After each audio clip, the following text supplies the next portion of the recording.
Andrew Clennell, our political editor, with me. And Andrew, the Prime Minister confirming that he's basically walking from the chamber to his office, where he'll be handed an important review on the future of our Defence Force.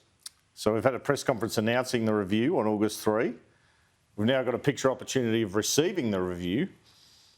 Sooner or later, Kieran, will actually get the review. And I suspect it's next Wednesday when Anthony Albanese addresses the National Press Club on national security, they've told us today. So long awaited this. They're billing it. They're really building it up. Richard Marles, the Defence Minister, was basically saying the biggest defence document in 35 years. We've had defence white papers since Paul Dibbs in 1986, but that's probably the most studied, the most famous in terms of the future direction of a defence force. So, geez, I hope Angus Houston and Steve Smith have delivered, because Stephen Smith, should I say, because they've really had it built up here. Here's the PM and Deputy PM in question time.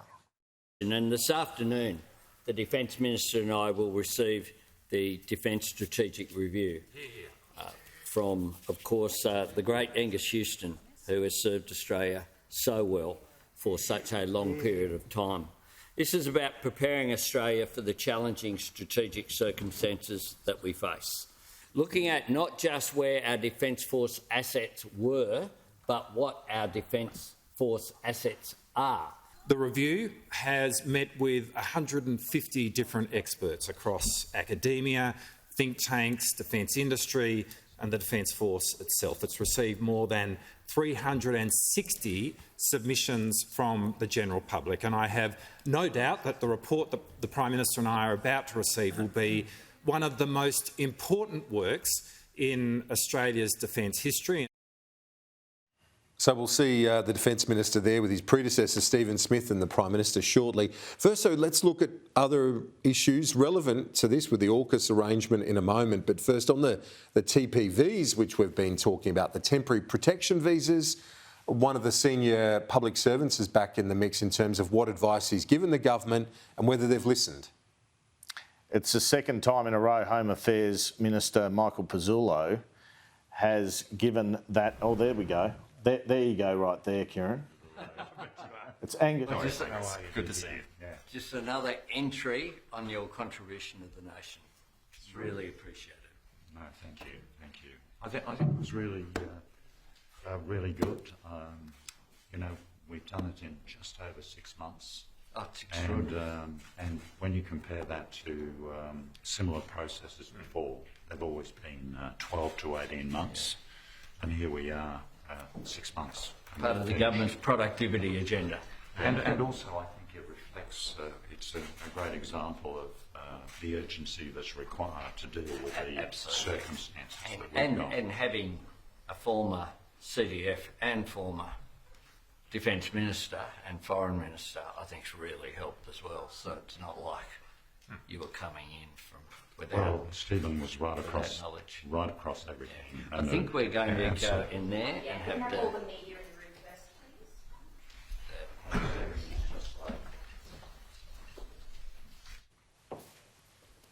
So this is the Prime Minister and Defence Minister receiving a significant review on the nation's defence outlook. It's called the Defence Strategic Review. Let's have a listen in again. Yes, Prime Minister, this is the product of 6 months of work, and I think it addresses all the terms of reference, and we're very pleased with that. Thank you. The only thing I'm disappointed about is Stephen's not here with me. Indeed. To deliver the But report. he's serving in a different way. Absolutely. And he's pretty happy. Terrific. I'm sure he is. Thank you very much, Angus. And Thank you. Thank you. Thanks very much. You got... Yeah, sure. Yeah. There we go. The Prime Minister and Defence Minister. Richard Marles, as Andrew Clennell said earlier, Richard Marles talking about this review as the most significant since 1986 and the Dibb review.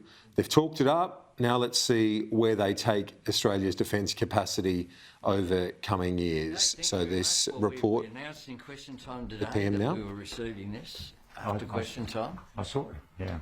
So It's a big moment. It's a really big moment. No, well, I hope it does everything you need it to do, and I'm sure it will. I think it's I think it's on the money.